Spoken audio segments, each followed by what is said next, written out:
अच्छा, अब यहाँ पर सवाल होता है कि गुनाह और मासियत दोनों से हुआ, आदम और हव्वा दोनों से हुआ, इसलिए पहले भी जो फरमाया कि फ़अख़रजहुमा, दोनों को फरमाया, फिर इसी तरीके से फ़अज़ल्लहुमा शैतान अना, कि दोनों को फिसलाया, आदम हव्वा दोनों को फिसलाया शैतान ने।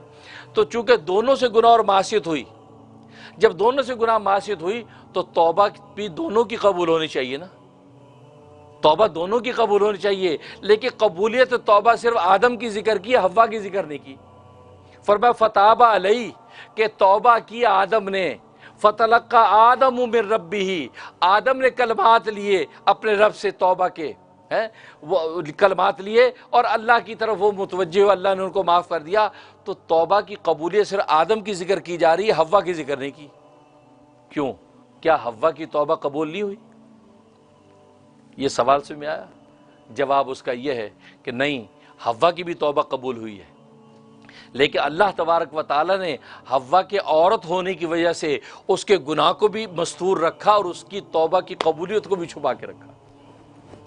देखो अल्लाह तबारक व तआला के नज़दीक इस औरत की कदर व कीमत का आलम क्या है।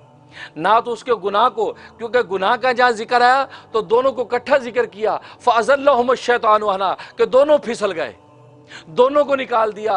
उन दो के अंदर आदम हव्वा है, अकेली हव्वा को जिक्र करके अल्लाह ने रुस्वा नहीं किया।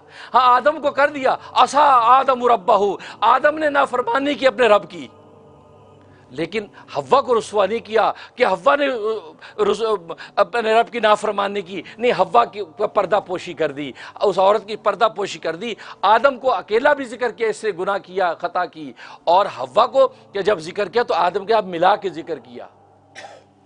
और फिर कबूलियत तौबा किस तरीके से बताई कि रब्बना ज़लमना अनफुसना, वहां दोनों का कौल जिक्र किया, ए हमारे रब, हम दोनों ने अपनी जानों पर जुल्म किया। रब्बना ज़लमना अनफुसना व इल्लम तग़फिर लना, अगर तू हम पर हमारी बख्शिश नहीं करेगा, अगर तू हम पर रहम नहीं करेगा तो लनकूनन्न मिनल खासिरीन, तो हम नुकसान उठाने वालों में से हो जाएंगे। तो वहां हव्वा को आदम के ताबे करके मस्तूर रखा, पर्दे में रखा। इससे पता चलता है कि औरत की अल्लाह तबारक व तआला के कदर व कीमत क्या है। अल्लाह उस औरत के गुनाह को भी वाशगाफ नहीं करना चाहता और उसकी कबूलियत तौबा को भी दुनिया को आया नहीं करना चाहता। इसलिए कि तौबा की कबूलियत को आया करता तो कबूलियत तौबा तो उसी की होती है कि जिससे कोई गुनाह हुआ हो।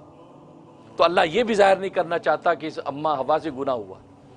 इससे आप अल्लाह तबारक व तआला के लुत्फ़ इनायत का अंदाज़ा लगाइए।